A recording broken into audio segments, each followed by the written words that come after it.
الحمد لله الحمد لله وحده والصلاة والسلام على من لا نبي بعده وعلى آله وأصحابه الذين أوفوا عهدا. أما بعد فأعوذ بالله من الشيطان الرجيم. بسم الله الرحمن الرحيم.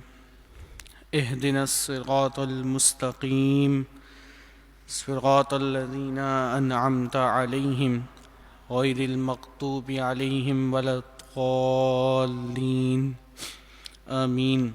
فإن من جودك الدنيا وضرتها ومن علومك علم اللوح والقلم يا من يشفع عند حضرة الطه اشفع لنا يا أوجه الشفع. نظرت إلى بلاد الله جمعا كخردلة على حكم اتصال. درست العلم حتى صرت قطبا ونلت السعد من مولى الموالي. مولاي صل وسلم دائما أبدا على حبيبك خير الخلق كلهم. قال الله تبارك وتعالى في شان حبيبه الكريم إن الله وملائكته يصلون على النبي يا أيها الذين آمنوا صلوا عليه وسلموا تسليما. محبت سے درود پاک پڑھیں. اللہم صل علی سیدنا مولانا محمد معدن الجود والکرم وآلہ واصحابہ وبارک وسلم. صلاۃ و سلام علیک یا سیدی یا رسول اللہ. الحمدللہ آج درس قرآن پاک کا آغاز 18ویں پارے سے ہوگا اور 18ویں پارے کا آغاز سورہ مؤمنون سے ہے. سورہ مؤمنون یہ مکی صورت ہے. اس میں 6 رکوع اور 128 آیتیں ہیں. اس سورہ مبارکہ کو سورہ مؤمنون اس لیے کہا گیا چونکہ اس کے ابتدا میں اللہ رب العزت مومنین کا ذکر فرما رہا ہے کہ مومن کون ہے اور جو مومنین فلاح پانے والے ہیں ان کی کیا کیا صفات ہیں. تو ان تمام باتوں کا ذکر رب تعالیٰ نے ارشاد فرمایا ہے. چنانچہ خالق کائنات ارشاد فرماتا ہے بسم اللہ الرحمن الرحیم. اللہ کے نام سے شروع جو نہایت مہربان رحم والا. قد افلح المؤمنون بے شک ایمان والے فلاح پا گئے، کامیاب ہو گئے. اب ایمان والے کون ہیں؟ فرمایا الذین هم فی صلاتہم خاشعون، وہ جو اپنی نماز میں گر گراتے ہیں. وہ جو اپنی نماز میں گر گراتے ہیں. اور جو شخص خشوع اور خضوع کے ساتھ نماز ادا کرتا ہے تو وہ نماز اس کے تمام سابقہ گناہوں کا کفارہ بن جاتی ہے. لیکن شرط یہ ہے کہ آئندہ وہ کوئی کبیرہ گناہ نہ کرے. اسی طرح وہ جتنی نمازیں پڑھتا رہے گا، جب جب اس طرح نماز پڑھے گا کہ اس طرح نماز پڑھے کہ خشوع اور خضوع کے ساتھ، کہ جس میں ذہن میں کوئی دنیاوی خیال نہ ہو اور بالکل یکسوئی کے ساتھ اللہ رب العزت کی بارگاہ میں حاضر ہو، تو ایسے نماز جو ہے اس کے تمام سابقہ گناہوں کا کفارہ بن جاتی. آگے ارشاد فرمایا والذین هم عن اللغو معرضون. مومن کون ہیں؟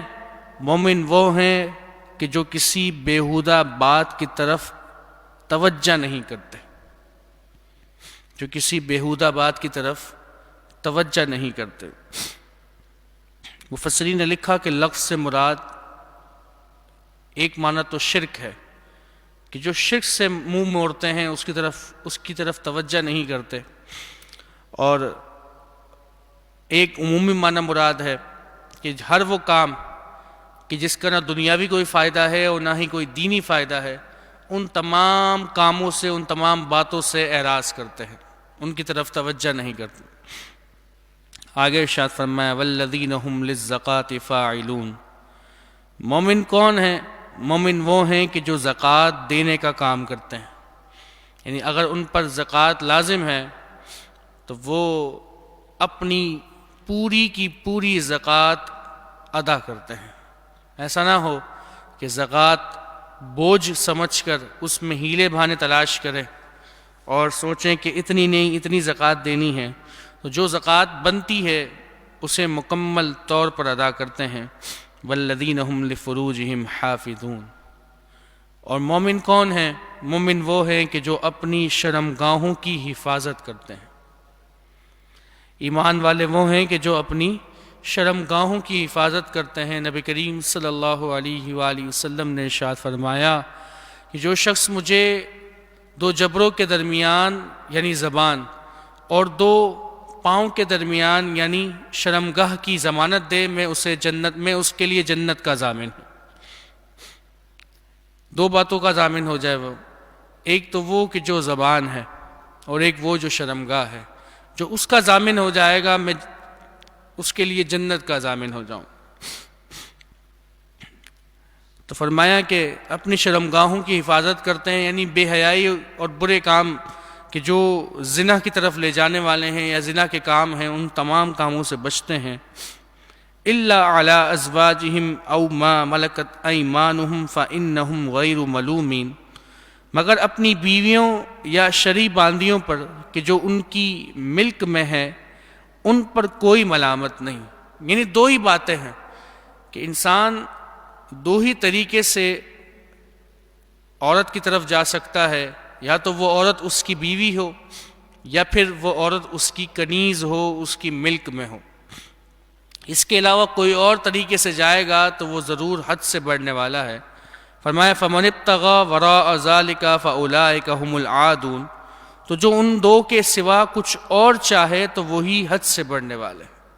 یعنی یا تو نکاح کے ذریعے اس عورت کو اپنے لیے حلال کرے، یا پھر اسے خرید کر اپنی کنیز بنا لے اور اسے حلال کرے۔ چونکہ یہ دور کنیزوں کا نہیں ہے تو یہاں صرف ایک ہی بات ہے، وہ ہے کہ وہ اسے اپنی زوجہ بنا لے۔ والذین هم لاماناتہم وعہدہم راعون، اور مومن کون ہیں؟ ایمان والے وہ ہیں کہ جو اپنی امانتوں اور اپنی عہد کی رعایت کرتے ہیں، یعنی امانت میں خیانت نہیں کرتے۔ لا دین لمن لا امانت لہ، اس کا کوئی دین نہیں جس کے یہاں امانت نہیں، اور لا دین لمن لا عہد لہ، اس کا کوئی دین نہیں جس کے لیے عہد کی پاسداری نہیں۔ تو اپنے وعدوں کو بھی پورا کرتے ہیں، اپنی امانتوں کی بھی حفاظت کرتے ہیں۔ والذین هم علی صلواتہم یحافظون، اور مومن ایمان والے وہ ہیں کہ جو اپنی نمازوں کی نگہبانی کرتے ہیں۔ اولئک هم الوارثون، یہی لوگ وارث ہیں۔ الذین یرثون الفردوس، کہ فردوس کی میراث پائیں گے، جنت الفردوس میں ان کا داخلہ ہوگا۔ اللہ رب العزت ہمیں بھی یہ تمام صفات اختیار کرنے کی توفیق عطا فرمائے۔ کہ ایمان والے وہ کامیاب ہیں کہ جو نماز میں خشوع خضوع کرتے ہیں، بری باتوں سے پرہیز کرتے ہیں، زکوٰۃ دیتے ہیں، اپنی شرمگاہوں کی حفاظت کرتے ہیں، امانت میں خیانت نہیں کرتے، وعدہ کرتے ہیں تو اسے پورا کرتے ہیں، نمازوں کی حفاظت کرتے ہیں۔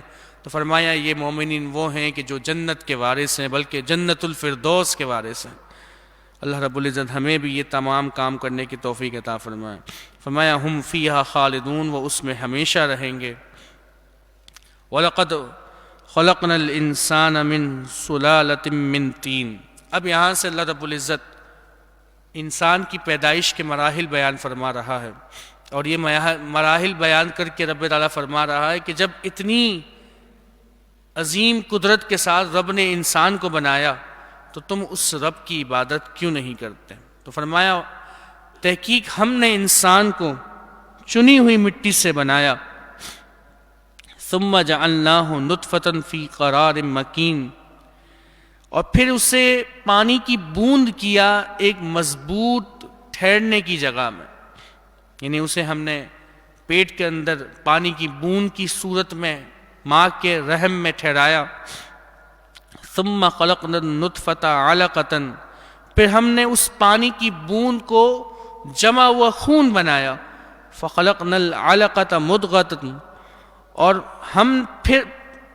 ہم نے اس جمے ہوئے خون کو گوشت کا لوتھڑا بنایا، فخلقنا المضغة عظاما، اور پھر اس گوشت کے لوتھڑے کو ہم نے ہڈی بنایا، فکسونا العظم لحما، پھر ان ہڈیوں پر گوشت چڑھایا، ثم انشأناه خلقا آخر، پھر اسے اور صورت میں اٹھان دی، یعنی پھر اسے پورا انسان بنا دیا۔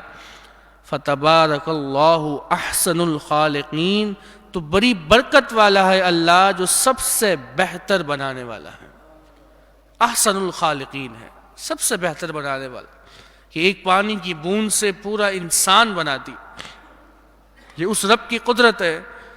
ثم انکم بعد ذلک لمیتون، فرمایا یہ جو تم کو بنایا ہے تو بے شک اس کے بعد تم ضرور مرنے والے ہیں، تم پھر مر جاؤ گے۔ ثم انکم یوم القیامت تبعثون، پھر تم سب قیامت کے دن اٹھائے جاؤ، سب کے سب قیامت کے دن اٹھائے جاؤ گے۔ پھر آگے اللہ رب العزت آسمان کی تخلیق کے مراحل بیان فرماتا ہے وَلَقَدْ خَلَقْنَا فَوْقَكُمْ سَبْعَ طَرَائِقَ، یعنی آسمان کی نعمت بیان فرما رہا ہے، فرمایا کہ ہم نے تمہارے اوپر 7 راستے بنائے ہیں۔ راستے کیوں قرار دیا آسمان کو؟ اس لیے کہ فرشتوں کے اترنے کی اور چڑھنے کی جگہ ہے، اسی مناسبت سے اسے راستہ قرار دیا۔ تو فرمایا ہم نے تمہارے اوپر 7 راستے بنائے ہیں، وَمَا كُنَّا عَنِ الْخَلْقِ غَافِلِينَ، اور ہم خلق سے بے خبر نہیں۔ وَأَنزَلْنَا مِنَ السَّمَاءِ مَاءً بِقَدَرٍ، اور ہم نے آسمان سے پانی اتارا ایک اندازے پر، یعنی ہر چیز کے لیے پانی کی ضرورت ہوتی ہے، اگر اس ضرورت سے زیادہ پانی آ جائے تو وہ چیز ضائع ہو جاتی، تو اللہ رب العزت نے جہاں جتنی ضرورت تھی وہاں اتنا پانی نازل فرمایا کہ فَأَسْكَنَّا فِي الْأَرْضِ، پھر اسے زمین میں ٹھہرایا، وَإِنَّا عَلَىٰ ذَهَابٍ بِهِ لَقَادِرُونَ، بے شک ہم اس کے لے جانے پر قادر ہیں۔ جو پانی اللہ نے اتارا ہے اسے واپس لے جانے پر بھی رب تعالیٰ قادر ہے۔ فَأَنشَأْنَا لَكُمْ بِهِ جَنَّاتٍ مِّن نَخِيلٍ وَأَعْنَابٍ، تو اس سے ہم نے تمہارے لیے باغ پیدا کیے، کھجوروں کے اور انگوروں کے، کھجوروں کے اور انگوروں کے باغ پیدا کیے۔ لَكُمْ فِيهَا فَوَاكِهُ كَثِيرَةٌ وَمِنْهَا تَأْكُلُونَ، تمہارے لیے ان میں بہت سے میوے ہیں اور ان میں سے تم کھاتے ہو۔ یعنی یہ طرح طرح کے باغات ہیں کہ جن میں سے فرمایا کھجوروں کے باغات ہیں، انگوروں کے باغات ہیں کہ ان کے پھل ہم کھاتے ہیں اور ان سے فائدہ اٹھاتے ہیں۔ وَشَجَرَةً تَخْرُجُ مِن طُورِ سِينَاءَ، اور وہ پیڑ پیدا کیا طور سینا سے نکلتا ہے، تنبت بالدہن وَالصِّبْغٍ لِلْعَاقِلِينَ، کہ اگتا ہے تیل اور کھانے والوں کے لیے یہ سالن ہے، یعنی زیتون کی بات ہو رہی ہے۔ فرمایا یہ زیتون کہ یہ درخت یہ طور سینا پہاڑ سے نکلتا ہے اور اس سے تیل حاصل کرتا ہے، اور زیتون کا تیل ایسا ہے کہ انسان اسے ڈائریکٹ بھی استعمال میں لا سکتا ہے سالن کے طور پر۔ تو فرمایا یہ زیتون کا تیل کہ اس کا زیتون کہ جس سے تم تیل حاصل کرتے ہو اور یہ کھانے والوں کے لیے سالن کے طور پر ہوتا ہے، تو یہ اللہ رب العزت کی نعمت نہیں ہے تو اور کیا ہے۔ اور زیتون کے بارے میں نبی کریم صلی اللہ علیہ وسلم نے فرمایا کہ زیتون کی مسواک میری اور مجھ سے پہلے انبیاء کی سنت ہے، میری اور مجھ سے پہلے انبیاء کی سنت ہے کہ زیتون کی مسواک جو ہے بڑی مفید ہوتی ہے، تو زیتون کی مسواک استعمال کرنی چاہیے کہ ایک تو اس کے طبی فوائد بھی زیادہ ہیں، اور دوسرا سب سے بڑھ کر یہ کہ نبی کریم صلی اللہ علیہ وسلم کی پسندیدہ مسواک ہے تو زیتون کی مسواک استعمال کرنی چاہیے۔ وَإِنَّ لَكُمْ فِي الْأَنْعَامِ لَعِبْرَةً، بے شک تمہارے لیے چوپایوں میں سمجھنے کا مقام ہے۔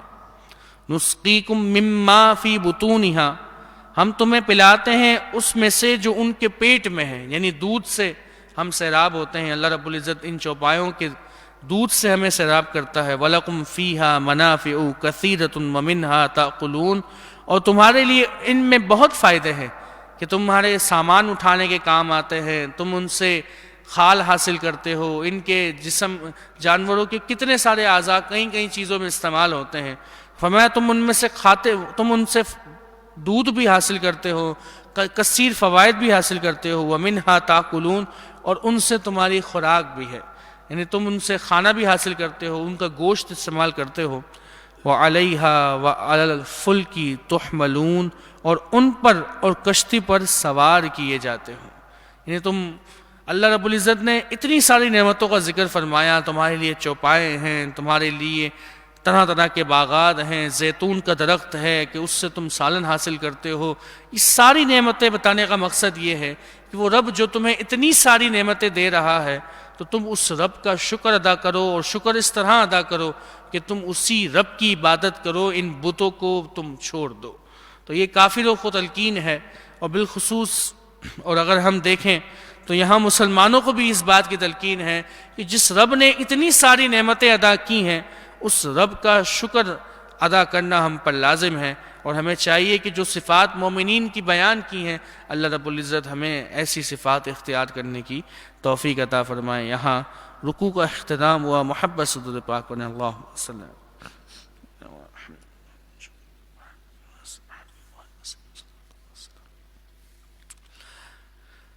اگلے رکوع میں سب سے پہلے حضرت نوح علیہ السلام، پھر اس کے بعد حضرت ہود علیہ السلام، اور اس طرح دیگر قوموں کا ذکر ہے، اور پھر حضرت موسیٰ علیہ السلام، اور پھر حضرت عیسیٰ علیہ السلام۔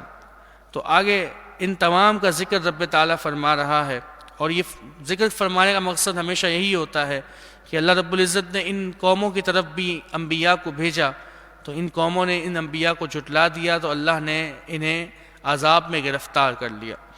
تو یہ نبی کریم صلی اللہ علیہ وسلم کو تسلی بھی ہے، اور ساتھ ساتھ ان کافروں کے لیے بھی عبرت ہے کہ تم جو یہ حضور کی نافرمانیاں کر رہے ہو اور دین کی طرف نہیں آتے، اسلام کی طرف نہیں آتے، تو جس طرح یہ قومیں پہلے قومیں ہلاک کر دی گئیں اپنے نبی کی نافرمانی کرنے کی وجہ سے، تو تم پر بھی اللہ کا عذاب آ جائے گا۔ چنانچہ اللہ رب العزت ارشاد فرماتا ہے وَلَقَدْ أَرْسَلْنَا نُوحًا إِلَىٰ قَوْمِهِ، بے شک ہم نے نوح کو اس کی قوم کی طرف بھیجا۔ فَقَالَ يَا قَوْمِ اعْبُدُوا اللَّهَ، کہا اے میری قوم اللہ کی عبادت کرو، مَا لَكُم مِّنْ إِلَٰهٍ غَيْرُهُ، اس کے سوا تمہارا کوئی خدا نہیں، افلا تتقون، تو کیا تم خوف نہیں کرتے، پرہیزگاری اختیار نہیں کرتے؟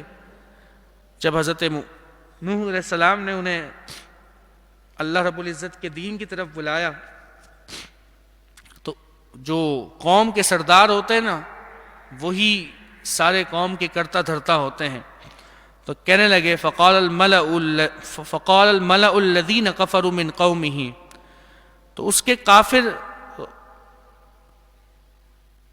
تو اس کے قوم کے سرداروں نے کہا کہ جنہوں نے کفر کیا، ان لوگوں نے کیا کہا کہ ما ھذا الا بشر مثلکم، تو کافر سرداروں نے کہا کہ یہ تو تمہاری مثل بشر ہے، یہ تو تمہاری مثل بشر ہے، یعنی اپنی مثل بشر قرار دینا، نبی کو اپنی مثل بشر قرار دینا، یہ کافروں کا طریقہ ہے۔ تو جو لوگ یہ کہتے ہیں کہ نبی ہماری مثل بشر ہیں، جیسے ہم ہیں ویسے ہی نبی ہیں، اور معاذ اللہ نبی کی تعظیم بڑے بھائی کی طرح کرنی چاہیے، تو وہ لوگ غور کر لیں کہ وہ کس کے عقیدے پر ہیں کہ نبی کو اپنی مثل بشر کہنا یہ کافروں کا طریقہ۔ تو فرمایا تمہاری مثل بشر ہے، یرید ان یتفضل علیکم، کہ وہ چاہتا ہے کہ تمہارا بڑا بن جائے، یعنی تمہارا سردار بن جائے، تم پر حکومت کرے۔ وَلَوْ شَاءَ اللَّهُ لَأَنزَلَ مَلَائِكَةً، اور اگر اللہ چاہتا تو ضرور فرشتہ اتارتا۔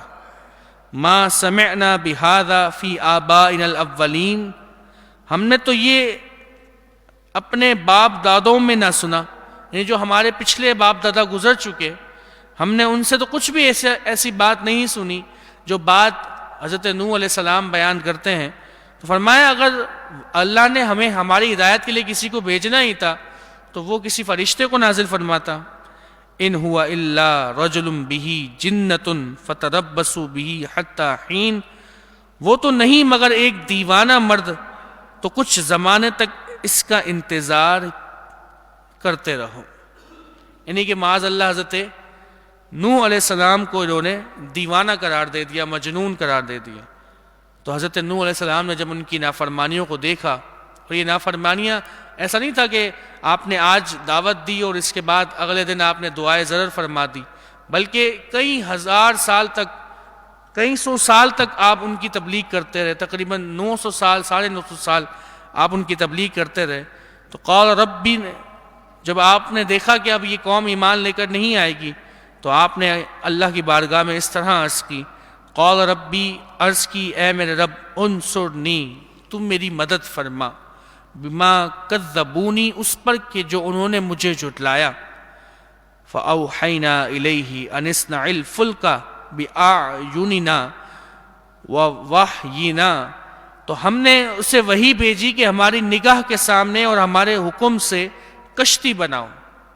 فاذا جاء امرنا وفارت تنور، اور پھر جب ہمارا حکم آئے اور تنور ابل پڑے، فاسلک فیہا من کل زوجین اثنین واہلک، تو اس میں بٹھا لے ہر جوڑے میں سے 2 اور اپنے گھر والوں میں سے. یعنی کہ ایک کشتی تعمیر کرو اور اس کشتی کو اتنا بڑا بنایا جائے کہ جتنے زمین، روح زمین میں مخلوقات موجود ہیں ان کے جوڑے لے لو، ان تمام کے 2 جوڑے لے لو، اور ساتھ میں تمہارے گھر والے جو ہیں ان تمام کو اس کشتی میں سوار کر لو.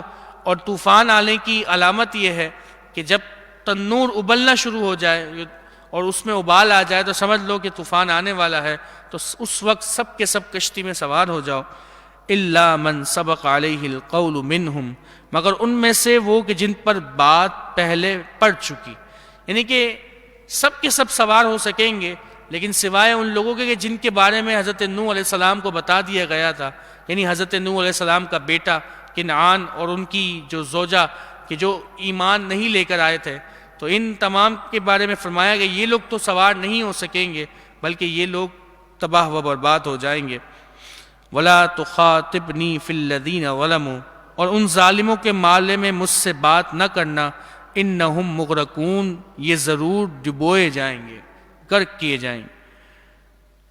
فَإِذَا اسْتَوَيْتَ أَنْتَ وَمَن مَّعَكَ عَلَى الْفُلْكِ، پھر جب ٹھیک بیٹھ چکے کشتی پر تم اور تیرے ساتھ جتنے ہیں، فَقُلِ الْحَمْدُ لِلَّهِ الَّذِي نَجَّانَا مِنَ الْقَوْمِ الظَّالِمِينَ، تو کہو کہ سب خوبیاں اللہ کے لیے کہ جس نے ہمیں ان ظالموں سے نجات دی.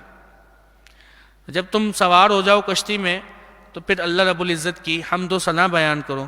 وَقُلْ رَبِّ أَنزِلْنِي مُنزَلًا مُبَارَكًا وَأَنْتَ خَيْرُ الْمُنزِلِينَ، اور عرض کرو کہ اے میرے رب مجھے برکت والی جگہ اتار اور تو سب سے بہتر اتارنے والا ہے. یہ جب کشتی میں سوار ہو گئے تو حضرت نوح علیہ السلام نے اللہ کی بارگاہ میں دعا کی تو کشتی جودی پہاڑ پر ٹھہری اور وہاں پر سب نیچے آئے. ان فی ذلک لآیات وان کنا لمبتلین، بے شک اس میں ضرور نشانیاں ہیں اور بے شک ضرور ہم جانچنے والے تھے. آزمائش تھی یہ، اور اس میں ضرور اگر آنے والے جتنے لوگ ہیں ان تمام کے لیے نشانی ہے کہ جو اللہ کی نافرمانی کریں گے اللہ رب العزت انہیں ایسے ہی تباہ و برباد کر دے گا. ثم انشأنا من بعدهم قرنا آخرین، پھر ان کے بعد ہم نے اور بہت ساری قوموں کو بھیجا. فارسلنا فیہم رسولا منہم ان اعبدوا اللہ ما لکم من الہ غیرہ افلا تتقون، تو ان میں ایک رسول انہی میں سے بھیجا کہ وہ کہتا ہے کہ اللہ کی بندگی کرو، اس کے سوا تمہارا کوئی خدا نہیں، تو کیا تمہیں ڈر نہیں ہے. یعنی پھر حضرت موسیٰ علیہ السلام، حضرت نوح علیہ السلام کے بعد حضرت ہود علیہ السلام کا ذکر ہے کہ اللہ نے انہیں بھی اپنی قوم کی طرف بھیجا اور ان سے کہا کہ انہوں نے بھی یہی بات کہی کہ تم اللہ کی عبادت کرو، اس کے سوا تمہارا کوئی معبود نہیں، تو کیا تم پرہیزگاری اختیار نہیں کرتے. یہاں رکوع کا اختتام ہوا. محبت سے درود پاک پڑھیں. اللہم صلی علی سیدنا مولانا محمد الجود والکرم وآلہ وصحبہ وبارک وسلم صلاۃ والسلام علیک یا سیدی یا رسول اللہ۔ آگے اللہ رب العزت ارشاد فرماتا ہے کہ جب حضرت ہود علیہ السلام نے اپنی قوم عاد کو ہدایت کی طرف بلایا تو اس کے سرداروں نے کیا کہا؟ وقال الملأ من قومه الذين كفروا وكذبوا بلقاء الآخرة وأترفناهم في الحياة الدنيا، اور بولے اس کی قوم کے سردار کہ جنہوں نے کفر کیا اور آخرت کی ملاقات کا انکار کیا، جھٹلایا، اور ہم نے انہیں دنیا کی زندگی میں چین دیا۔ کیا بولا؟ وہی بات کہ جو حضرت نوح علیہ السلام کی قوم نے کہی کہ ما ھذا الا بشر مثلکم، کہ یہ تو نہیں ہے مگر تم جیسا آدمی، یأکل مما تأکلون منہ، جو تم کھاتے ہو اسی میں سے کھاتا ہے، وَيَشْرَبُ مِمَّا تَشْرَبُونَ، اور جو تم پیتے ہو اسی میں سے پیتا ہے۔ یعنی یہ تو تمہاری مثل بشر ہے، اس میں کون سی ایک الگ سے خاص بات ہے کہ جو یہ بتائے کہ یہ اللہ کا بھیجا ہوا پیغمبر ہے۔ وَلَئِنْ أَطَعْتُمْ بَشَرًا مِثْلَكُمْ إِنَّكُمْ إِذًا لَخَاسِرُونَ، اور اگر تم کسی اپنے جیسے آدمی کی پیروی کرو گے تو جب تم ضرور نقصان اٹھانے والوں میں سے۔ یعنی یہ قوم کے سردار اپنی قوم کے لوگوں کو کہہ رہے ہیں کہ یہ تو تمہاری مثل بشر ہے، تمہاری طرح کھاتا ہے، تمہاری طرح پیتا ہے، تو اپنے جیسے بشر کی تم پیروی کرو گے، اس کے پیچھے چلو گے، تو یہ تو بڑے گھاٹے کا سودا ہے کہ جو انسان تمہارے مثل نظر آ رہا ہے تم اس کے پیچھے چلو گے۔ أَيَعِدُكُمْ أَنَّكُمْ إِذَا مِتُّمْ وَكُنْتُمْ تُرَابًا وَعِظَامًا أَنَّكُمْ مُخْرَجُونَ، کیا یہ تمہیں وعدہ دیتا ہے کہ تم جب مر جاؤ گے اور مٹی اور ہڈیاں ہو جاؤ گے اس کے بعد پھر نکالے جاؤ گے؟ یعنی کہ تم واپس پیدا کیے جاؤ گے، یہ تم سے اس بات کا وعدہ کرتا ہے۔ یعنی یہ قوم کے سردار اپنی قوم سے کہہ رہے ہیں کہ یہ جو نبی تم سے کہہ رہے ہیں، یہ جو حضرت ہود علیہ السلام تم سے کہہ رہے ہیں کہ تم مر جاؤ گے تو اس کے بعد دوبارہ اٹھائے جاؤ گے، تو کہتے ہیں ہی ہاتا لما توعدون، کتنی دور ہے جو تمہیں وعدہ دیا جاتا ہے۔ یعنی یہ اس بات کا حقیقت سے کوئی تعلق نہیں ہے، یہ تو دور دور تک اس کا کوئی نام و نشان نہیں ہے کہ ایسا کیسے ممکن ہے کہ ایک شخص جو ہے مر کر مٹی ہو جائے اور اس کی ہڈیاں ختم ہو جائیں، اس کے بعد وہ دوبارہ زندہ کیا جائے۔ ان ہی الا حیاتنا الدنیا نموت ونحیا وما نحن بمبعوثین، وہ تو نہیں مگر ہماری دنیا کی زندگی کہ ہم مرتے ہیں، جیتے ہیں اور ہمیں اٹھنا نہیں ہے۔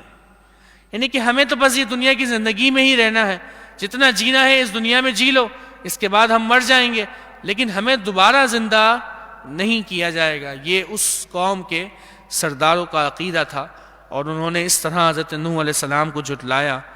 اور پھر آگے مزید کہا کہ ان ہوا الا رجل افترا علی اللہ کذبا وما نحن له بمؤمنین، وہ تو نہیں مگر ایک مرد کہ جس نے اللہ پر جھوٹ باندھا اور ہم اس کی بات کا یقین کرنے والے نہیں۔ یعنی کہ کھلے عام حضرت ہود علیہ السلام کی نافرمانی کرنے لگے، اور سارے سرداروں نے اور ساری قوم نے حضرت ہود علیہ السلام کو جو ہے وہ جھٹلا دیا معاذ اللہ، اور اس طرح کی باتیں کی۔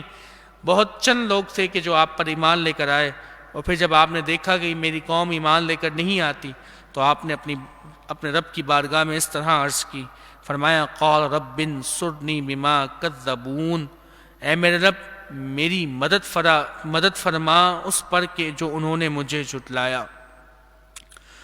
قال، اللہ نے فرمایا عما قلیل لیصبحن نادمین، کچھ دیر کے بعد یہ صبح کریں گے پچھتاتے ہوئے۔ یعنی جب یہ صبح کریں گے تو ان کی اوپر عذاب آ چکا ہوگا۔ فَأَخَذَتْهُمُ الصَّيْحَةُ بِالْحَقِّ، تو انہیں ایک سچی چنگار نے آ لیا۔ حضرت جبریل امین علیہ السلام نے ایک چنگار کی اور اس سے ساری قوم ہلاک ہو گئی۔ فَجَعَلْنَاهُمْ غُثَاءً، تو ہم نے انہیں گھاس کوڑا کر دیا، بالکل ایسا جیسے کہ کوئی گھاس کا ٹکڑا ہو. فبعدن للقوم الظالمین، تو دور ہوں ظالم لوگ، یعنی ظالم لوگ دور ہوں، ان کے لیے رحمت سے دوری ہے، ان کے لیے کوئی رحمت ان کے لیے نہیں ہے. پھر فرمایا ثم انشأنا من بعدہم قرونا آخرین، پھر ان کے بعد ہم نے اور قومیں پیدا کی. ما تسبق من امت اجلها وما یستأخرون، کوئی امت اپنے مقررہ وقت سے نہ پہلے جائے اور نہ ہی پیچھے رہ جائے. یعنی جس کا جو وقت مقرر تھا وہ قوم اس وقت پر آئی، اور جب ان کے طرف انبیاء کو بھیجا گیا انہوں نے جھٹلایا تو ان پر جو عذاب آیا تو اس سے وہ نہ ایک لمحہ پہلے آیا نہ ایک لمحہ بعد آیا. ثم ارسلنا رسلنا تترا، پھر ہم نے پے در پہ رسول بھیجے. کلما جاء امۃ رسولها، جب کبھی ان کے رسول کسی امت کے پاس رسول آیا تو کذبوہ، تو انہوں نے اسے جھٹلایا.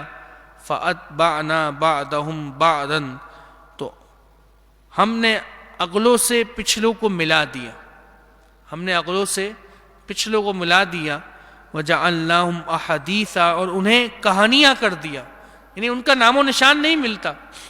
جتنے نوح علیہ السلام کے بعد حضرت ہود علیہ السلام کی قوم آئی تو پھر کیا ہوا، جس طرح حضرت نوح علیہ السلام کی قوم ایک کہانی بن کر رہ گئی، کہ ایک قصہ بن کے رہ گئی، کہ وہ قوم تھی کہ جس کے پاس سب کچھ تھا لیکن اللہ کے عذاب میں وہ گرفتار ہوئی.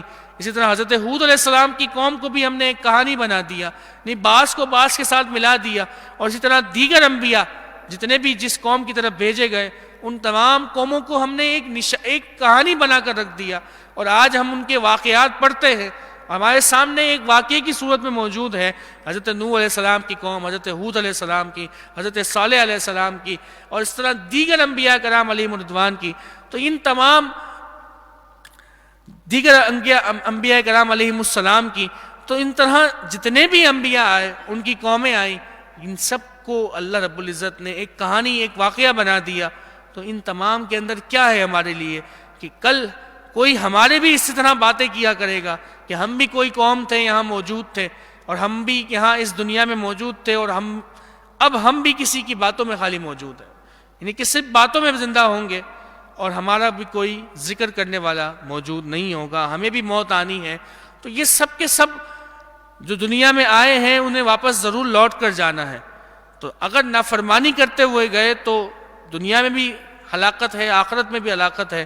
اور اگر اللہ کی فرما برداری کرتے ہوئے اس دنیا سے گئے اور اس بات کو سمجھ لیا کہ جتنی قومیں آئیں وہ واپس چلی گئی اور ایک کہانی بن کر رہ گئی، تو اگر ہم اس بات کو غور و فکر کریں اور نیک اعمال میں اپنا دل لگائیں اور اللہ کی فرما برداری میں زندگی گزاریں تو دنیا بھی اچھی ہے اور آخرت میں بھی اس کا عظیم اجر ہے. اللہ رب العزت ہمیں عمل کی توفیق عطا فرمائے.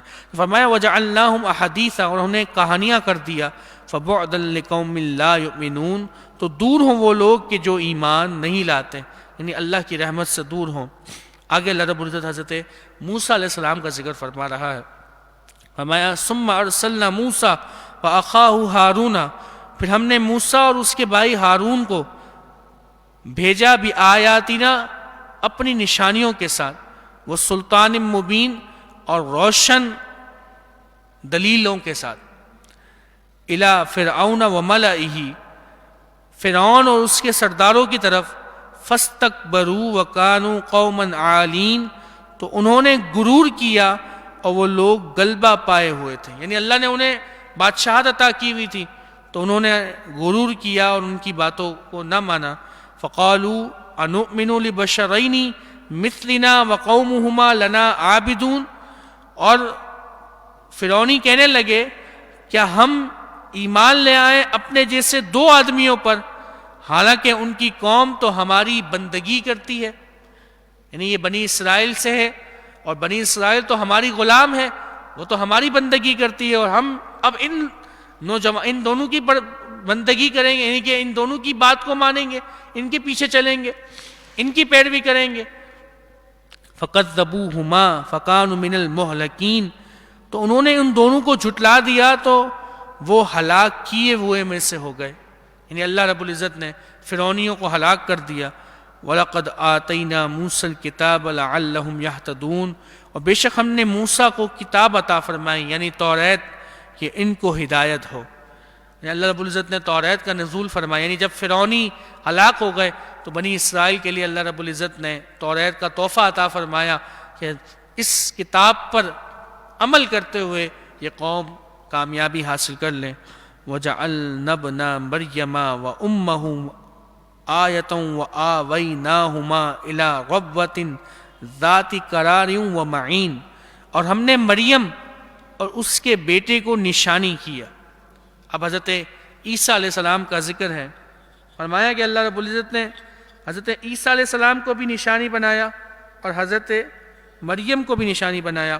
حضرت مریم کو اس لیے کہ اللہ نے کہ آپ کو کسی بشر نے نہیں چھوا تھا، اس کے باوجود اللہ نے آپ کو ایک بیٹا عطا فرمایا، اور حضرت عیسیٰ علیہ السلام اس طور پر کہ آپ بغیر باپ کے پیدا ہوئے، اور اس طرح اللہ نے آپ کو کئی معجزات عطا فرمائے کہ آپ کوڑی کے مرض کو شفا دے دیتے تھے، اور پرندے کی مورت بنا کر جب اس میں پھونکتے تو وہ پرندہ اپنی اصل شکل اختیار کر لیتا۔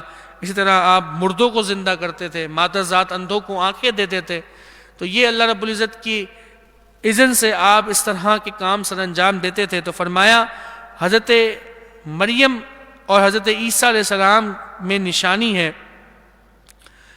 اور فرمایا کہ ہم نے انہیں ٹھکانہ دیا ایک بلند زمین کی طرف کہ جہاں بسنے کا مقام ہے اور بہتا ہوا پانی ہے۔ اور اس سے مراد مفسرین نے لکھا یا تو بیت المقدس ہے، یا فلسطین کی سرزمین ہے، یا شام کی سرزمین ہے، تو کئی اقوال ہیں اس کے اندر۔ تو فرمایا کہ ایسی جگہ اللہ رب العزت نے انہیں عطا فرمائی کہ جو بسنے کا مقام تھا اور بہتے ہوئے پانی وہاں موجود تھے۔ تو یہ کئی انبیاء کرام علیہم الرضوان کا اللہ رب العزت نے اس میں ذکر فرمایا۔ اللہ رب العزت سے دعا ہے کہ وہ ہمیں قرآن مجید فرقان حمید پر عمل پیرا ہونے کی توفیق عطا فرمائے۔ یہاں رکوع کا اختتام ہوا، محبت سے درود پاک پڑھیں، اللہم صلی علی سیدنا مولانا۔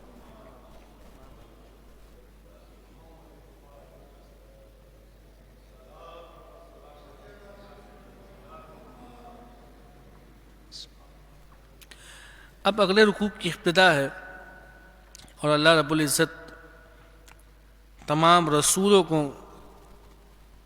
حلال پاکیزہ رزق کو کھانے کی اور اچھے کام کے حکم دے رہا ہے۔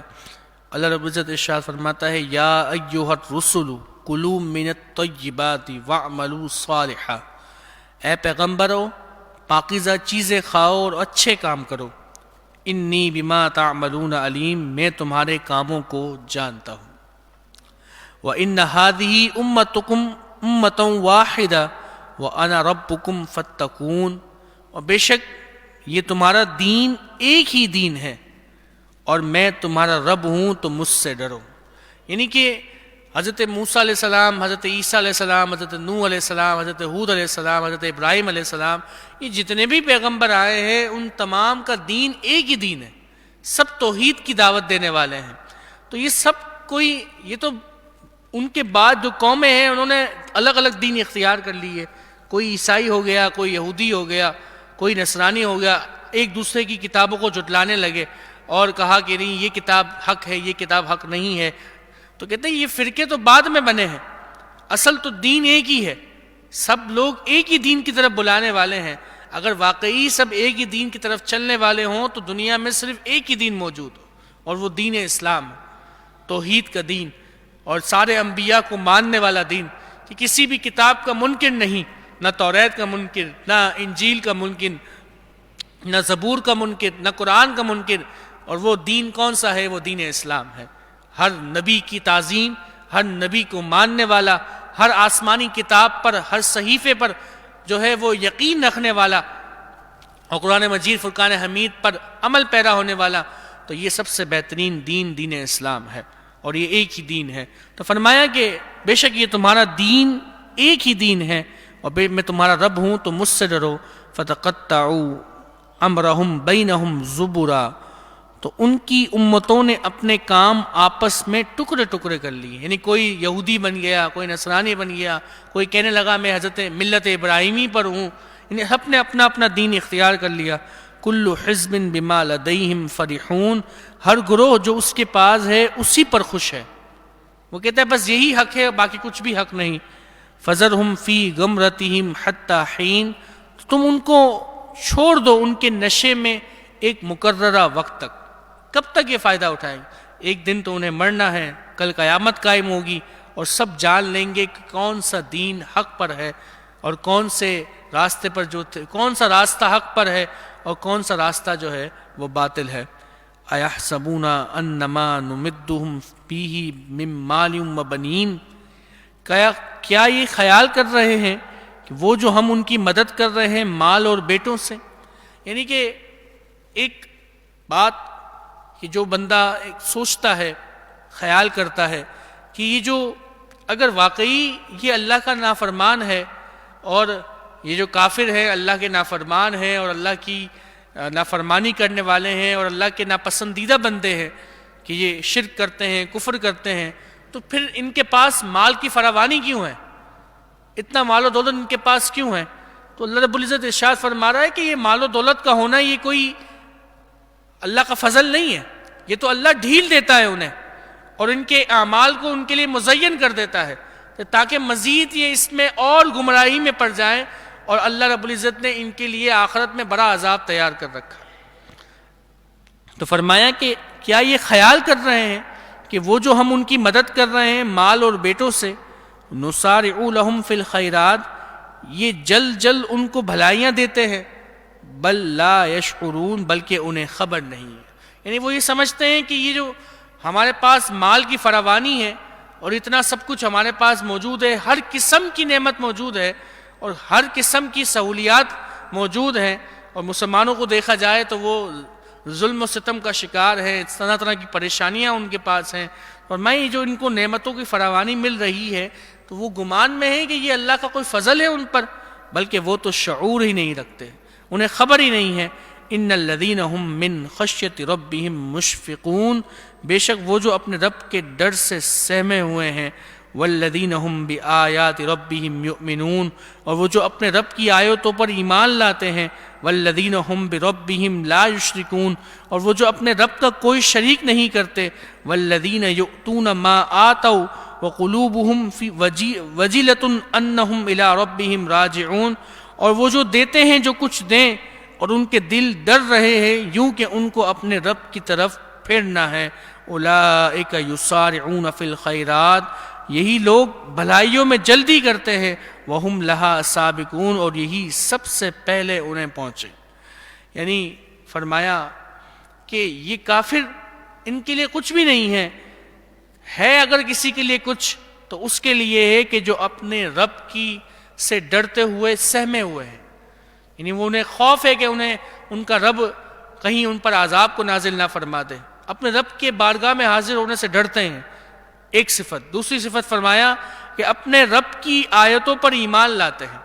تیسری فرمایا کہ اپنے رب کے ساتھ کسی کو شریک نہیں ٹھہراتے، اور جو رب نے انہیں نعمتیں دی ہیں ان کے دل وہ اللہ کی راہ میں دیتے ہیں، یعنی اللہ کی راہ میں اللہ اپنے مال کو خرچ کرتے ہیں، اور جب وہ خرچ کرتے ہیں تو ان کے دل میں یہ خوف ہوتا ہے کہ جو ہم یہ اللہ کی راہ میں خرچ کر رہے ہیں یہ ہم سے قبول ہوگا بھی یا نہیں ہوگا،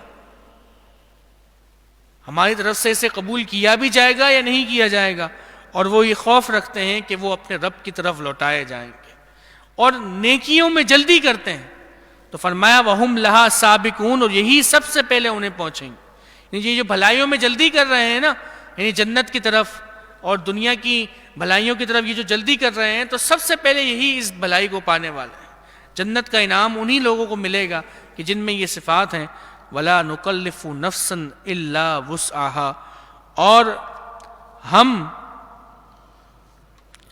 کسی جان پر بوجھ نہیں رکھتے مگر اس کی طاقت کے مطابق۔ وَلَدَيْنَا کتاب يَنطِقُ بِالْحَقِّ وَهُمْ لَا يُظْلَمُونَ، اور ہمارے پاس ایک کتاب کہ جو حق بیان کرتی ہے، اور وَهُمْ لَا يُظْلَمُونَ، اور ان پر ظلم نہ ہوگا۔ یعنی کہ ہم کسی جان پر ان کی طاقت سے زیادہ بوجھ نہیں ڈالتے، اور ہمارے پاس ایک کتاب ہے کہ جو حق بیان کرتی، یعنی اس سے مراد لوح محفوظ ہے کہ اس میں ساری باتیں لکھی ہوئی ہیں، جس نے جو عمل کیا ہے اس کا لکھا ہوا ہے، اور ان پر ظلم نہ ہوگا، یعنی جس نے جیسا عمل کیا ہے اسے ویسی سزا دی جائے گی۔ بل قلوبہم فی غمرۃ من ھذا، بلکہ ان کے دل اس سے غفلت میں ہیں، وَلَهُمْ أَعْمَالٌ مِّن دُونِ ذَلِكَ هُمْ لَهَا عَامِلُونَ، اور ان کے کام ان کاموں سے جدا ہیں جنہیں وہ کر رہے ہیں، یعنی کہ جو کام کافر کر رہے ہیں یہ ان کاموں سے جدا ہیں کہ جن پر مومنین عمل پیرا ہیں، یعنی جو مومنین کی صفات بیان کی گئی کہ یہ اللہ کے ساتھ شریک نہیں ٹھہراتے، اللہ کی آیتوں پر ایمان رکھتے ہیں اور نیکیوں میں جلدی کرتے ہیں، تو فرمایا یہ جو ان کے کام ان کاموں سے جدا ہیں کہ جنہیں وہ کر رہے ہیں، یعنی یہ کافر کر رہے ہیں۔ حَتَّى إِذَا أَخَذْنَا مَتْرَفِيهِمْ بِالْعَذَابِ إِذَا هُمْ يَجْأَرُونَ، یہاں تک کہ جب ہم نے ان کے امیروں کو عذاب میں پکڑا تو جبھی وہ فریاد کرنے لگے، یعنی یہ جو کفار مکہ تھے کہ جب بدر میں ان کے بڑے بڑے سردار قتل کر دیے گئے تو پھر وہ فریاد کرنے لگے، یا اس سے مراد وہ قحط سالی کا دور ہے جب حضرت نبی کریم صلی اللہ علیہ وآلہ وسلم نے دعا فرمائی تو اللہ نے ان پر قحط سالی نازل فرمائی، تو اس قحط سالی کی وجہ سے وہ فریاد کرنے لگے، لا تجأروا اليوم، آج فریاد نہ کرو، انکم منا لا تنصرون، ہماری طرف سے تمہاری مدد نہ ہوگی، قد کانت آیاتی تتلی علیکم فکنتم علی اعقابکم تنکصون، بے شک میری آیتیں تم پر پڑھی جاتی تھی تو تم اپنی ایڑیوں کے بل الٹے پلٹتے تھے، یعنی تم ایڑیوں کے بل پلٹ جاتے تھے اور اس بات کو نہیں سنتے تھے، مستکبرین، خانہ کعبہ کی خدمت پر بڑائی مارتے تھے کہ ہم تو خانہ کعبہ کے خادم ہیں اور ہم اس کی جو ہے وہ خدمت کرنے والے لوگ ہیں، تو اس پر وہ برائیاں مارتے تھے، بِهِ سامرن، اور رات کے وقت بیہودہ باتیں کرتے تھے، تہجرون، حق کو چھوڑتے ہوئے، یعنی حق سے روگردانی کرتے ہوئے رات میں بیہودہ باتیں کرتے تھے، قرآن اور اسلام کے خلاف باتیں کرتے تھے۔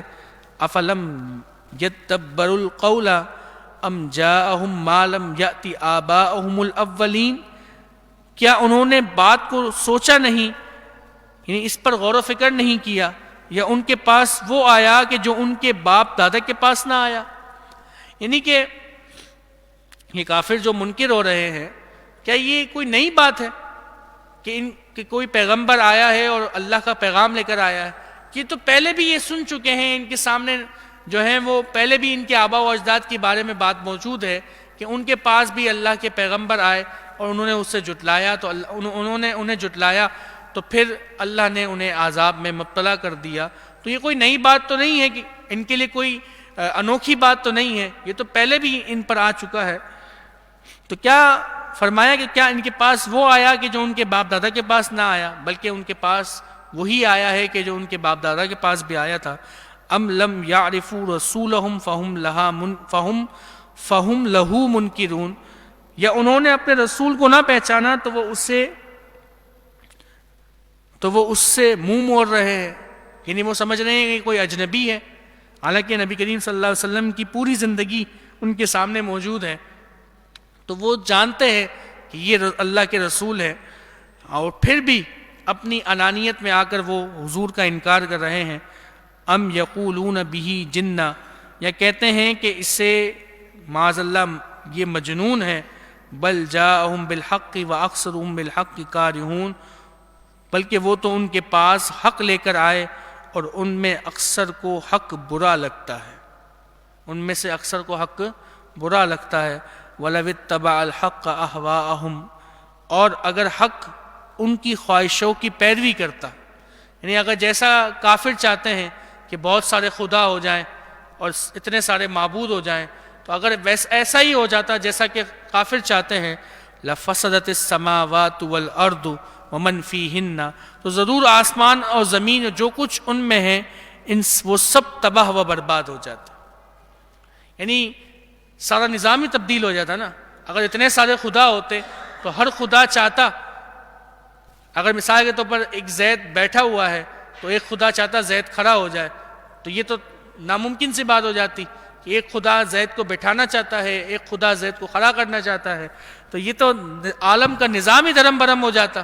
تو فرمایا اگر حق ان کی خواہشات کی پیروی کرتا تو ضرور زمین و آسمان میں فساد ہو جاتا، اور جو کچھ ان میں موجود ہے بل آتیناہم بذکرہم فہم عن ذکرہم معرضون، بلکہ ہم تو ان کے پاس وہ چیز لائے ہیں جس میں ان کی ناموری تھی، تو وہ اپنی ہی عزت سے منہ پھیرے ہوئے ہیں۔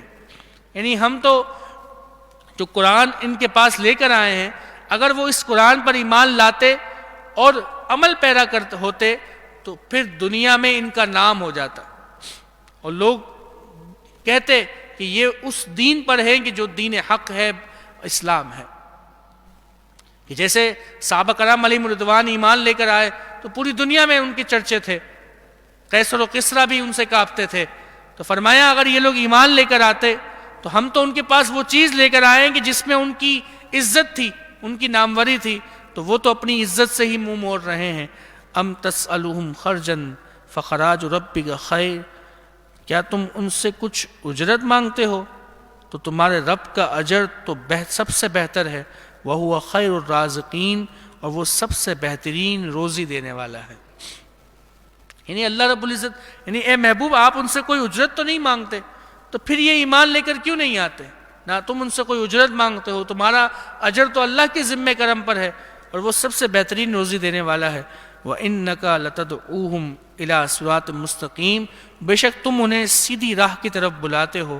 وَإِنَّ الَّذِينَ لَا يُؤْمِنُونَ بِالْآخِرَةِ عَنِ الصِّرَاطِ لَنَاكِبُونَ، اور بے شک جو آخرت پر ایمان نہیں لاتے ضرور سیدھی راہ سے کٹرائے ہوئے ہیں۔ وَلَوْ رَحِمْنَاهُمْ، اور اگر ہم ان پر رحم کریں، وَكَشَفْنَا مَا بِهِمْ مِنْ ضُرٍّ، اور جو مصیبت ان پر پڑی ہے اسے ٹال دیں، لَلَجُّوا فِي طُغْيَانِهِمْ يَعْمَهُونَ، تو ضرور وہ اڑ جائیں گے اس میں کہ جو اپنی سرکشی میں بھٹکے ہوئے ہیں۔ یعنی کہ اگر ہم ان سے اس مصیبت کو دور کر دیں جو ان پر قحط سالی کا دور ہے، اسے ختم کر دیں اور ان پر سارے معاملات کو آسان کر دیں، تو ضرور پھر سے وہ کیا کریں گے، پھر سے اس میں وہ پڑ جائیں گے۔ لَلَجُّوا فِي طُغْيَانِهِمْ يَعْمَهُونَ، ضرور جو ہیں وہ اس میں اڑ جائیں گے اپنی اس گمراہی میں کہ جس میں وہ بھٹک رہے ہیں۔ وَلَقَدْ أَخَذْنَاهُمْ بِالْعَذَابِ، اور بے شک ہم نے انہیں عذاب میں پکڑا، فَمَسْتَقَانُوا لِرَبِّهِمْ وَمَا يَتَضَرَّعُونَ، تو نہ وہ اپنے رب کے حضور میں جھکے اور نہ ہی وہ گر گراتے ہیں۔ حَتَّى إِذَا فَتَحْنَا عَلَيْهِمْ بَابًا ذَا عَذَابٍ شَدِيدٍ اِذَا هُمْ فِيهِ مُبْلِسُونَ، یہاں تک کہ جب ہم نے ان پر کھولا کسی سخت عذاب کا دروازہ تو وہ اب اس میں نا امید پڑے ہیں۔ یعنی کہ اب جب قیامت کے دن ان پر انہیں عذاب کے سامنے لا کر کھڑا کر دیا جائے گا تو اب وہ ہر قسم کی کامیابی سے نا امید ہو جائیں گے، ہر قسم کی نعمت سے نا امید ہو جائیں گے، اور اب ان کو بچنے کی کوئی امید نظر نہیں آئے گی۔ تو فرمایا جب وہ عذاب کو دیکھیں گے اس میں پھر نا امید پڑے ہوں گے۔ اللہ رب العزت ہمیں جہنم کے عذاب سے محفوظ فرمائے، ہمارے ایمان کی حفاظت فرمائے اور ایمان پہ خاتمہ بالخیر عطا فرمائے۔ محبت سے درود پاک پڑھیں، اللہم صلی علی سیدنا محمد۔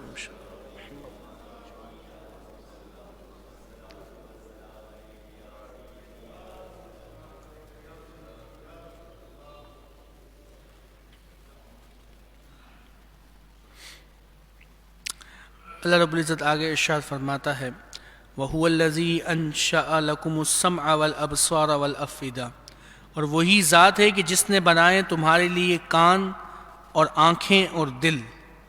قَلِيلًا مَا تَشْكُرُونَ، تم بہت ہی کم حق مانتے ہو، بہت تھوڑے ہیں کہ جو تم شکر کرتے ہو۔ وَهُوَ الَّذِي زَرَعَكُمْ فِي الْأَرْضِ وَإِلَيْهِ تُحْشَرُونَ، اور وہی ہے کہ جس نے تمہیں زمین میں پھیلایا اور اسی کی طرف اٹھنا ہے، یعنی اسی کی طرف تم جمع کیے جاؤ گے۔ وَهُوَ الَّذِي يُحْيِي وَيُمِيتُ وَلَهُ اخْتِلَافُ اللَّيْلِ وَالنَّهَارِ أَفَلَا تَعْقِلُونَ، اور وہی رب ہے، وہی ذات ہے کہ جو زندہ کرتا ہے اور موت دیتا ہے، اور اسی کے لیے دن اور رات اور دن کا بدلنا ہے، یعنی وہی رات اور دن کو بدلتا ہے۔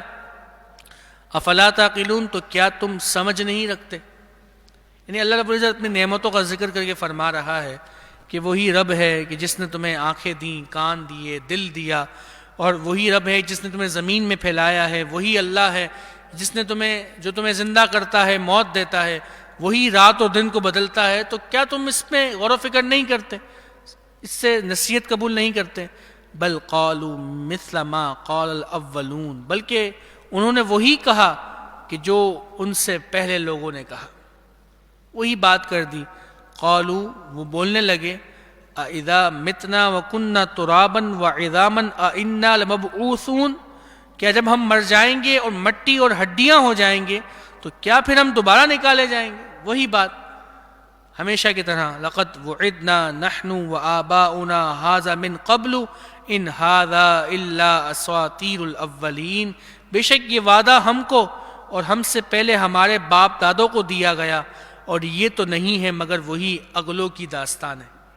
یعنی اس بات کو جھٹلانے لگے کہ یہ باتیں تو ہم سے پہلے بھی ہمارے آباء و اجداد سے کیے گئے تھے کہ تمہیں جب تم مٹی ہو جاؤ گے یا ہڈیاں ہو جاؤ گے تو تمہیں دوبارہ اٹھایا جائے گا، اور یہی باتیں یہ بھی کر رہے ہیں۔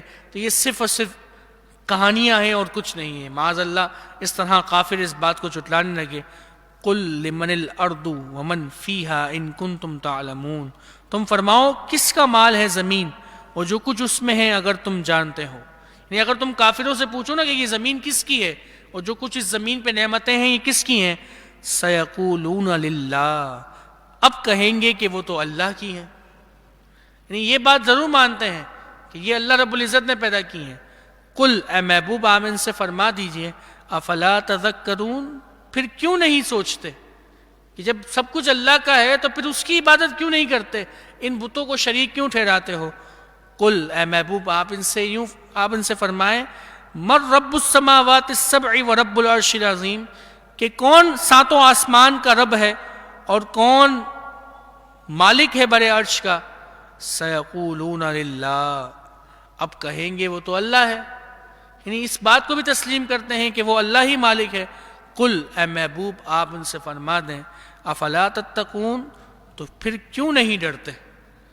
قل، اے محبوب آپ ان سے فرما دیجئے، من بیدہ ملکوت کل شیء وہو یجیر ولا یجار علیہ ان کنتم تعلمون، تم فرماؤ کہ کس کے ہاتھ ہے ہر چیز کا قابو، اور وہ پناہ دیتا ہے اور اس کے خلاف کوئی پناہ نہیں دے سکتا اگر تمہیں علم ہو۔ سیقولون للہ، تو یہی کہیں گے کہ یہ تو اللہ ہی کی شان ہے۔ یعنی ہر بات کو تسلیم کرتے ہیں کہ یہ سب کچھ اللہ کا ہے۔ تو قل، اے محبوب آپ فرما دیجئے، فَأَنَّا تُسْحَرُونَ، تو پھر کیا تم پر کوئی جادو کر دیا گیا ہے؟ یعنی کسی جادو کے فریب میں پڑے ہوئے ہو؟ جب تم اس بات کو تسلیم کرتے ہو کہ سب کچھ اللہ رب العزت نے پیدا کیا، تو پھر تم ان بتوں کی پوجا کیوں کرتے ہو، انہیں اللہ کے ساتھ شریک کیوں ٹھہراتے ہو؟ بل اتیناہم بالحق وانہم لکاذبون، بلکہ ہم ان کے پاس حق لائے اور بے شک وہ جھوٹے ہیں۔ مَتَّخَذَ اللَّهُ مِن وَلَدٍ وَمَا كَانَ مَعَهُ مِنْ إِلَٰهٍ إِذًا لَذَهَبَ كُلُّ إِلَٰهٍ بِمَا خَلَقَ وَلَعَلَىٰ بَعْضُهُمْ عَلَىٰ بَعْضٍ، اللہ نے کوئی بچہ اختیار نہیں کیا۔ یعنی یہ جو کافر کہتے ہیں نا کہ اللہ نے فرشتوں کو اپنی بیٹیاں بنا لیا، تو معاذ اللہ اللہ نے کوئی بچہ اختیار نہیں کیا، اور نہ اس کے ساتھ کوئی دوسرا خدا ہے۔ یوں ہوتا تو ہر خدا اپنی مخلوق لے جاتا، یعنی اگر ایسا ہوتا کہ کئی خدا ہوتے تو ہر خدا چاہتا کہ میری یہ اتنی مخلوق میری ہو اور میں اسے اپنے مطابق چلاؤں، اور ضرور ایک دوسرے پر اپنی بلندی چاہتے کہ میں اس سے بڑھ کر ہو جاؤں، اس خدا سے بڑھ کر میرا مرتبہ ہو جائے، یعنی ہر خدا دوسرے خدا سے بڑھنے کی کوشش کرتا۔ سبحان اللہ عما یصفون، پاکی ہے اللہ کو اس سے کہ جو وہ باتیں کرتے ہیں، جو یہ باتیں بناتے ہیں ان تمام باتوں سے اللہ کے لیے پاکی ہے۔ ایسا کچھ بھی نہیں ہے، اللہ ایک وحدہ لا شریک ہے، اس کے سوا کوئی خدا نہیں، کوئی معبود نہیں، وہی سب کا خالق اور مالک ہے۔ عالم الغیب والشہادتی، جاننے والا ہے ہر چھپی اور ظاہر چیز کو۔ فتعالی عما یشرکون، تو اللہ بہت بلند ہے اس سے کہ جو وہ شرک کرتے ہیں۔ یہاں رکوع کا اختتام ہوا۔ محبت سے درود پاک پڑھیں، اللہم صلی علی سیدنا مولانا محمد معدن الجود والکرم وآلہ وصحبہ وبارک وسلم۔ صلاۃ و سلام علیک یا سیدی یا رسول اللہ۔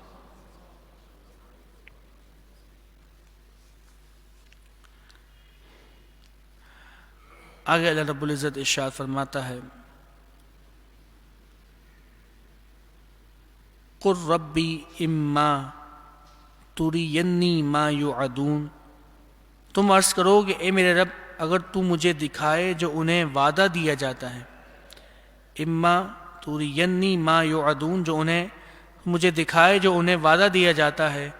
ربی فلا تجعلنی فی القوم الظالمین، تو اے میرے رب تو مجھے ان ظالم قوموں کے ساتھ نہ کرنا، یعنی کہ جو ان کو عذابات کا وعدہ کیا گیا ہے کہ تم اگر ایمان لے کر نہیں آؤ گے تو تم پر اللہ کا عذاب آئے گا، تو فرمایا کہ اگر اے اللہ تو ان پر عذاب لے کر آئے کہ جس کا تو نے ان سے وعدہ کیا ہے، تو تم مجھے ان کافروں کے ساتھ نہ کرنا۔ یہ عاجزی اور انکساری ہے حضرت اللہ رب العزت کی بارگاہ میں نبی کریم صلی اللہ علیہ وسلم کی، کہ آپ اس بات کو جانتے ہیں کہ اللہ آپ کو کافروں کے ساتھ نہیں کرے گا، لیکن پھر بھی یہ دعا مانگ رہے ہیں کہ مولا اگر تو انہیں عذاب میں گرفتار کرے تو مجھے ان لوگوں کے ساتھ نہ کرنا۔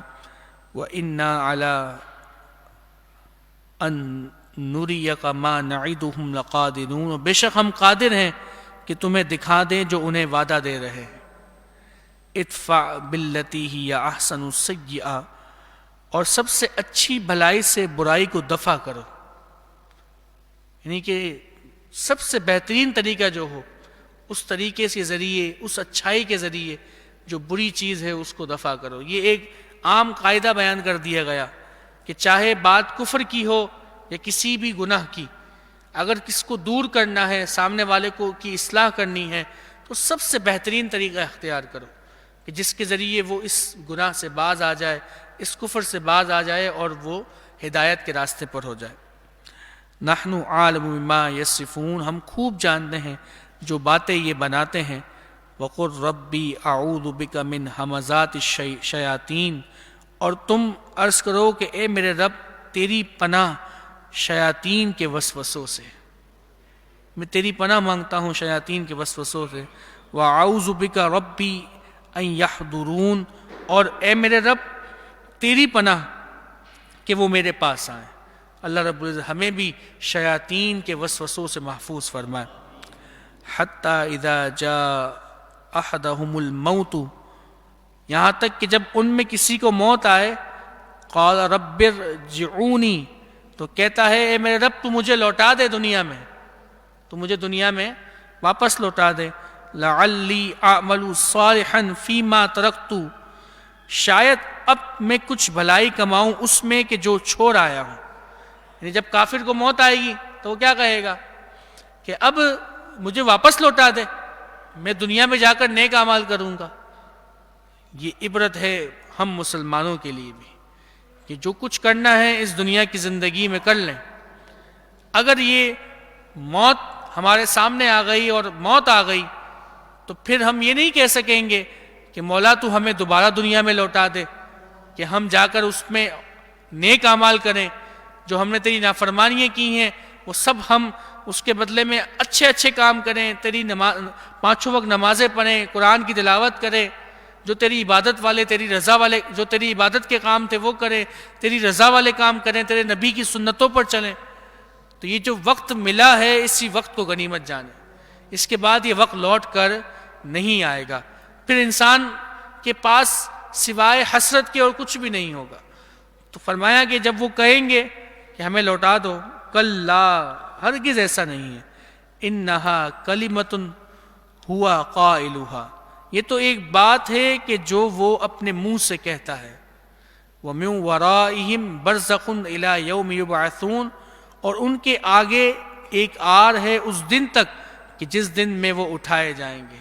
یعنی اب وہ ایک ایسی دنیا میں موجود ہیں کہ جہاں سے واپس پلٹ کر آنا ان کے لیے ناممکن ہے، اور اب وہ سیدھے جو ہیں قیامت کے دن اٹھائے جائیں گے، اب ان کے لیے دنیا میں پلٹنا نہیں ہے۔ فَإِذَا نُفِخَ فِي الصُّورِ فَلَا أَنْسَابَ بَيْنَهُمْ يَوْمَئِذٍ، تو جب سور پھونکی جائے گی تو ان میں رشتے باقی نہیں رہیں گے، نہ باپ بیٹے کو پہچانے گا، نہ بیٹا باپ کو پہچانے گا، نہ ماں بیٹی کو پہچانے گی، نہ بیٹی ماں کو پہچانے گی، یعنی ایک نفسا نفسی کا عالم ہوگا، نہ بھائی بھائی کو جانے گا، ہر ایک کو صرف اپنی فکر ہوگی کہ میرے ساتھ کیا معاملہ ہو۔ تو فرمایا جب سور پھونکی جائے گی تو ان میں رشتے نہیں رہیں گے، وَلَا يَتَسَاءَلُونَ، اور نہ ایک دوسرے کی بات پوچھیں گے، کہ کوئی فکر کرے گا کہ بھئی تمہارے ساتھ کیا معاملہ ہوا، تمہارے ساتھ کیا، کوئی کسی کی فکر نہیں، بڑا ہی نفسا نفسی کا عالم ہوگا۔ فَمَنْ ثَقُلَتْ مَوَازِينُهُ، تو جن کا وزن بھاری ہوگا، جن کے ترازو بھاری ہوں گے، فَأُولَٰئِكَ هُمُ الْمُفْلِحُونَ، تو یہی لوگ فلاح پانے والے ہیں۔ وَمَنْ خَفَّتْ مَوَازِينُهُ، اور جن کے ترازو ہلکے ہوں گے، ان کے نامہ اعمال میں کچھ بھی نہیں ہوگا، کوئی نامہ اعمال ان کا نہیں ہوگا، فَأُولَٰئِكَ الَّذِينَ خَسِرُوا أَنفُسَهُمْ فِي جَهَنَّمَ خَالِدُونَ، وہی ہیں کہ جنہوں نے اپنی جانیں نقصان میں ڈالی، اور بے شک وہ دوزخ میں ہمیشہ رہیں گے۔ تَلْفَحُ وُجُوهَهُمُ النَّارُ وَهُمْ فِيهَا كَالِحُونَ، ان کے منہ پر آگ لپٹ مارے گی اور وہ اس میں منہ چرائے ہوئے ہوں گے۔ اللہ اکبر، یہ جہنم کے عذاب میں وہ گرفتار کہ جن کے چہرے سیاہ ہو جائیں گے جہنم کی آگ سے، اور وہ منہ چرائے ہوئے ہوں گے۔ الم تکن آیاتی تتلی علیکم فکنتم بہا تکذبون، کیا تم پر میری آیتیں نہ پڑھی جاتی تھی تو تم انہیں جھٹلاتے تھے؟ یعنی یہ کافروں کو عذاب دیا جائے گا اور یہ کہا جائے گا کہ تم پر تو میری آیتیں پڑھی جاتی تھیں لیکن پھر بھی تم اسے جھٹلاتے تھے۔ قالوا ربنا غلبت علینا شقوتنا، کہیں گے اے ہمارے رب، ہم پر ہماری بدبختی غالب آ گئی تھی۔ وَكُنَّا قَوْمًا ضَالِّينَ، اور ہم گمراہ لوگ تھے، یعنی ہم تو راستے سے بھٹک گئے تھے، ہم پر ہماری بدبختی غالب آ گئی تھی۔ ربنا اخرجنا منہا فإن عدنا فإنا ظالمون، اے رب ہمارے، ہم کو دوزخ سے نکال، پھر اگر ہم ویسا ہی کریں تو ہم ظالم ہیں، یعنی ہمیں دوزخ سے نکال دے، ہم اب ایسا نہیں کریں گے، اب ہم تیری فرما برداری کریں گے اور ہم تیرے بتائے ہوئے راستے پر چلیں گے۔ تو فرمایا اگر ہم پھر بھی دوبارہ یہ نہ کریں اور پھر تیری نافرمانی کریں تو بے شک ہم ظالم ہیں۔ قال اخسؤوا فیہا ولا تکلمونی، رب فرمائے گا کہ اس میں دھتکارے ہوئے پڑے رہو اور مجھ سے بات نہ کرو۔ اللہ اکبر، سارے راستے بند ہو جائیں گے اور جہنم میں ہمیشہ ہمیشہ کے لیے پھینک دیا جائے گا۔ فاغفر لنا وارحمنا وانت خیر الراحمین، تو انہ کان فریق من عبادی، بے شک میرے بندوں کا ایک گروہ کہتا ہے، یقولون، وہ کہتا ہے، ربنا آمنا، اے ہمارے رب ہم ایمان لائے، فاغفر لنا وارحمنا وانت خیر الراحمین، تو تو ہمیں بخش دے، ہم پر رحم کر، اور تو سب سے بہتر رحم کرنے والا ہے۔ فاتخذتموہم سخریا، تو ہم نے انہیں مذاق بنا لیا، تو ہم نے انہیں مذاق بنا لیا، فاتخذتموہم سخریا، تو تم نے انہیں مذاق بنا لیا، یعنی کہ یہ جو کافر ہیں یہ مومنین کا مذاق اڑاتے تھے اور ان پر ہنسی اڑاتے تھے کہ یہ تمہارا حال دیکھو، تمہارے حالات دیکھو، کیا تم یہ سمجھتے ہو کہ تم حق پر ہو؟ تو وہ کافر جو ہیں یہ مسلمانوں کا مذاق اڑاتے۔ فرمایا فاتخذتموہم سخریا، تو تم نے انہیں مذاق بنا لیا، حتی انسوکم ذکری، یہاں تک کہ انہیں بنانے کے معاملے میں میرے ذکر کو بھول گئے، میری یاد کو بھول گئے، یعنی ان کی ہنسی اڑانے میں تم میرے ذکر کو بھول گئے۔ وَكُنْتُم مِّنْهُمْ تَضْحَكُونَ، اور تم ان سے ہنسا کرتے تھے، یعنی ایک تو تم ان کا مذاق اڑاتے تھے اور اس مذاق کی وجہ سے تم میرے ذکر سے بھی غافل ہو گئے اور تم ان کی ہنسی اڑاتے تھے. انی جزیتہم الیوم بما صبروا، بے شک میں انہیں یعنی ان مسلمانوں کو آج کے دن ان کے صبر کا بدلہ دوں گا. انہم ہم الفائزون، کہ یہی لوگ کامیابی پانے والے ہیں. قال کم لبثتم فی الارض، فرمایا تم زمین میں کتنا ٹھہرے. عدد السنین، برسوں کی گنتی سے، یعنی تم زمین میں کتنے لمحے ٹھہرے ہو. یعنی جب کافر کو قیامت کے دن اٹھایا جائے گا تو رب تعالیٰ ان سے پوچھے گا کہ تم زمین میں کتنے سال ٹھہرے ہو. قالوا لبثنا یوما او بعد یوم فاسأل العادین، تو کہیں گے کہ ہم تو ایک دن رہے ہیں یا دن کا کچھ حصہ رہے ہیں، تو گننے والوں سے پوچھ.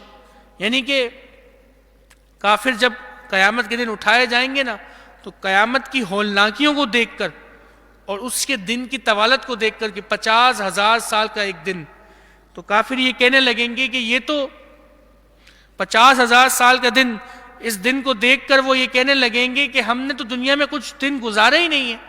گویا کہ انہیں ایسا لگے گا کہ ہم تو خالی ایک دن ٹھہر کر آئے ہیں یا ایک دن سے بھی کم ٹھہر کر آئے ہیں. تو وہ کہیں گے کہ مولا ہمیں نہیں پتا، تو ان فرشتوں سے پوچھ کہ جو عمریں لکھتے تھے، جو سال لکھتے تھے، ان سے پوچھ کہ ہم کتنے دن ٹھہر کر آئے ہیں. قال ان لبثتم الا قلیلا لو انکم کنتم تعلمون، فرمایا تم نہ ٹھہرے مگر تھوڑا اگر تمہیں علم ہوتا. افحسبتم انما خلقناکم عبثا وانکم الینا لا ترجعون، تو کیا یہ سمجھتے ہو کہ ہم نے تمہیں بیکار پیدا کیا ہے اور بے شک تمہیں ہماری طرف پھرنا نہیں ہے. فتعال اللہ الملک الحق، تو بہت بلندی والا ہے اللہ سچا بادشاہ. لا الہ الا ہو، کوئی معبود نہیں سوائے اس کے. رب العرش الکریم، کہ اس کے عزت والے عرش کا مالک ہے. رب العرش الکریم عزت والے عرش کا مالک ہے. وَمَن يَدْعُ مَعَ اللَّهِ إِلَٰهًا آخَرَ، اور جو اللہ کے ساتھ کسی دوسرے خدا کو پوجتے ہیں، لا برہان لہ بہ، جس کی ان کے پاس کوئی دلیل نہیں ہے، فَإِنَّمَا حِسَابُهُ عِندَ رَبِّي، تو اس کا حساب اس کے رب کے یہاں ہے.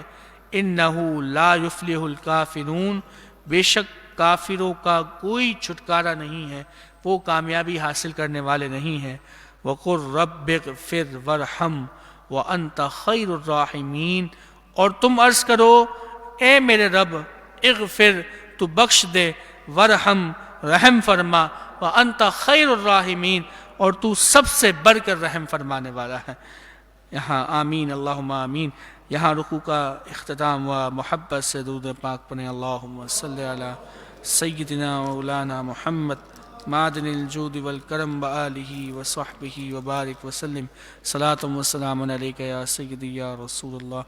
ایک بار سورہ فاتحہ اور 3 بار سورہ اخلاص پڑھیں.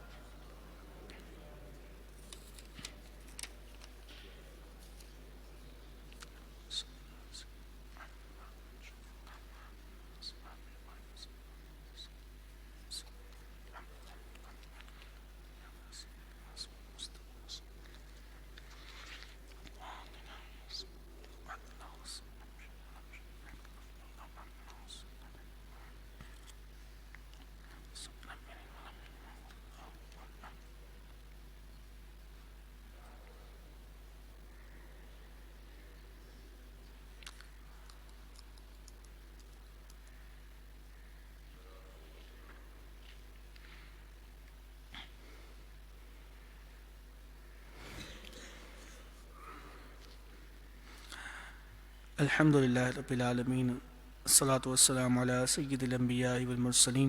اللہم انت السلام ومنک السلام والیک یرجع السلام. حینا ربنا بالسلام وادخلنا جنت دار السلام. تبارکت ربنا وتعالیک یا ذا الجلال والاکرام. اللہم ربنا آتنا فی الدنیا حسنۃ وفی الآخرۃ حسنۃ وقنا عذاب النار وقنا عذاب القبر وقنا عذاب الحشر وقنا حساب المیزان. اللہم رب اغفر وارحمہما کما ربیانی صغیرا. اللهم إني أسألك باسمك الأعظم ورضوانك الأكبر يا واجد يا ماجد لا تزل عنا نعمة أنعمتها علينا. اللهم أرنا الحق الحق وارزقنا اتباعه. اللهم أرنا الباطل باطلا وارزقنا اجتنابه. اللهم أرنا حقائق الأشياء كما هي. یا رب مصطفیٰ ہم تمام کا یہاں جمع ہونا درس قرآن پاک سننا اپنی پاک بارگاہ میں قبول و منظور فرما. مولا اس میں جو کوئی غلطی کوتاہی ہوئی اپنے فضل و کرم سے معاف فرما. مولا اس کا ثواب اپنے شائن شان عطا فرما. اس کا ثواب آقا دو جہاں جناب محمد مصطفیٰ صلی اللہ علیہ وآلہ وسلم کی بارگاہ میں ہدیۃ تحفۃ نذرانۃ پیش کرتے ہیں، قبول و منظور فرما.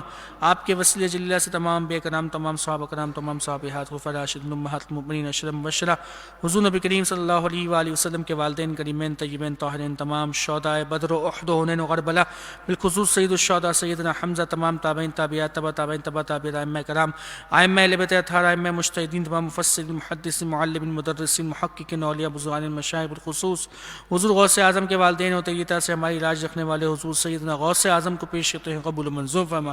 صدقہ حضور غوث اعظم کا قادریوں میں زندہ رکھ، قادریوں میں موت دے اور قادریوں کے ساتھ حشر فرما.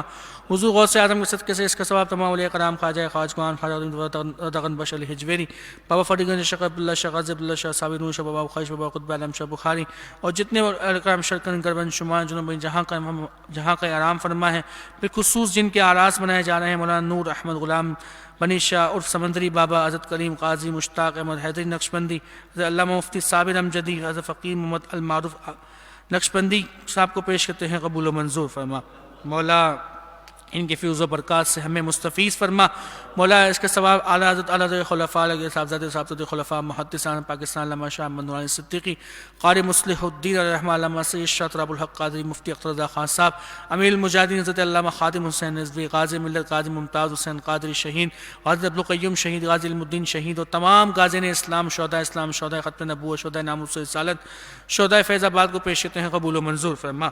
مولا صدقہ شہداء ناموس رسالت کا ہمیں بھی مولا حضور کی ناموس پر مارنا اور مرنا نصیب فرما.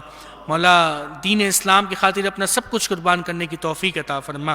مولا ہماری نسلوں میں بھی کبھی کوئی گستاخ رسول پیدا نہ ہو. مولا سب تیرے پیاروں کے چاہنے والے پیدا ہوں. مولا ہمیں بھی مرتدم تک ایمان کی سلامتی عطا فرما اور ایمان پہ خاتمہ بالخیر عطا فرما. مولا جو کچھ پڑھا گیا ثواب تمام مؤمنین، مؤمنات، مسلمین، مسلمات، حاضرین کے گھر والوں میں سے، سوشل میڈیا پہ جو ہمیں سن رہے ہیں ان کے گھر والوں میں سے، دوست احباب میں سے جو کوئی اس دنیا سے رخصت ہوئے، سب کو پیش کرتے ہیں، قبول و منظور فرما. مولا تم جتنے حاضر ہوئے ہیں جو سوشل میڈیا پہ سن رہے ہیں، سب کی پریشانیوں کو دور کر دے، سب کی جلیل جائز تمنا و مرادوں کو پورا فرما. مولا